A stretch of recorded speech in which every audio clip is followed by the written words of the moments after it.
Hey there, I'm Mark from Spectrum Pulse, and today we have from Teddy Swims, I've Tried Everything But Therapy Volume 2. So I'm of the opinion that I should like Teddy Swims both more and less than I do. On the one hand, he's a very talented singer with a couple well-produced songs, and he seems to be trying to put in the work across R&B and soul, but on the other hand, that promise had me go back to his debut project, the prequel to this, and it feels a bit like a compilation, and I gotta be honest, I wasn't that impressed. The pop soul abusive reverb felt kind of dated, the writing was very thin and wholly melodramatic, and for as good of a singer as Teddy Swims is, when he wasn't pulling the histrionics, I wasn't really that wowed by his charisma. So maybe he was more of a singles artist, but I was curious about this sequel project, and it also feels like an increasingly scattered grab bag rather than anything consistent or cohesive, where after his success last year, he's being pushed into every possible direction that could potentially stick. And then the reverb-saturated, percussion-heavy pop soul of the early 2010s, especially the stuff that was the slightest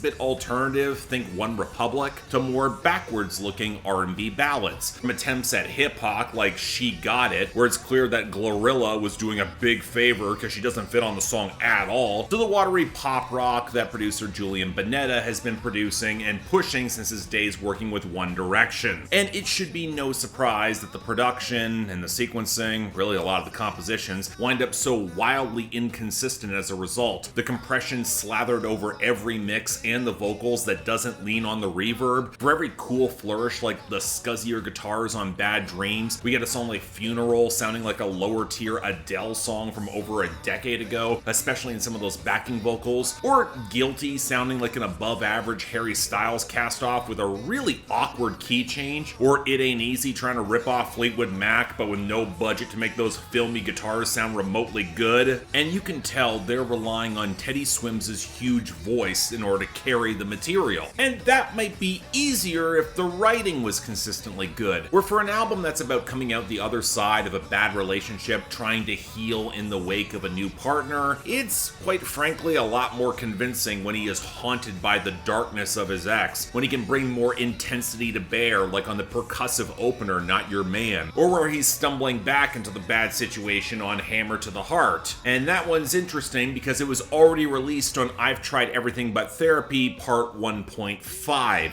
the deluxe of that first one. And I think the big exception here is Northern Lights. It sounds like an adult alternative power ballad from around a decade ago with the acoustics and the reverb whooshing, but it at least has some maturity in accepting the breakup, and it winds up hitting something on my nostalgia button. I'll call it a good song. But even there, Teddy Swims defaults to a lot of melodramatic cliches or outright clunkiness way more than he should. Black and White in particular is only salvaged by some solid chemistry with Money Long. She made a point about not writing cash grab R&B for white artists before co-writing and duetting on one of the most flagrant examples of it to date.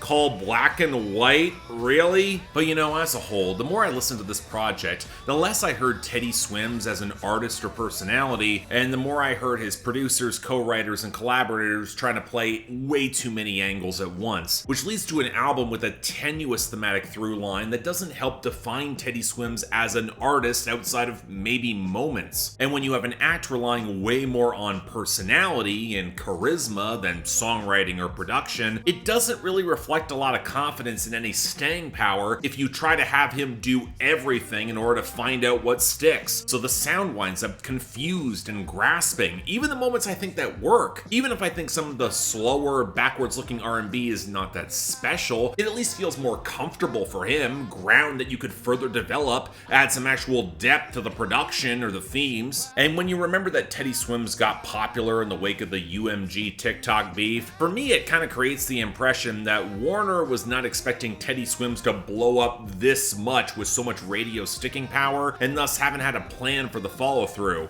And quite frankly, that's inexcusable nearly a year later. And look, that's not saying this project is bad. It's a decent, accessible listen. There's a couple highlights, even if I would struggle to say anything matches The Door, but it's not really an album that's built to capitalize well on what Teddy Swims did in 2024. And if a single or deep cut doesn't catch lightning in a bottle again, I don't hear a lot that's unique or all that special. I mean, it might be worth a listen, but if there's an example of how trying everything isn't the greatest option, might be this. So yeah, thanks a lot for watching. If you want to see more, please be sure to like, share, drop comments, subscribe.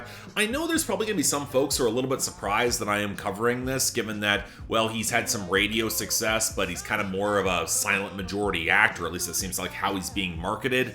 I don't know, I feel like there was something to be said delving into this. I was at least curious. The Door is a great song, one of my favorite hits of last year, and the fact that this, honestly, it's more interesting to talk about some of the business relationships and the technical know-how behind how this project was created rather than a lot of the songs themselves, because it's kind of a mess.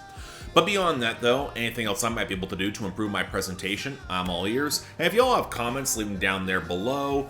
And hey, if you want to help support the channel, get other albums on my schedule, or, you know, just yell at me on my Discord, link to YouTube memberships and Patreon is right over there. Once again, don't feel obligated. Tough times, I get it, but the option's available.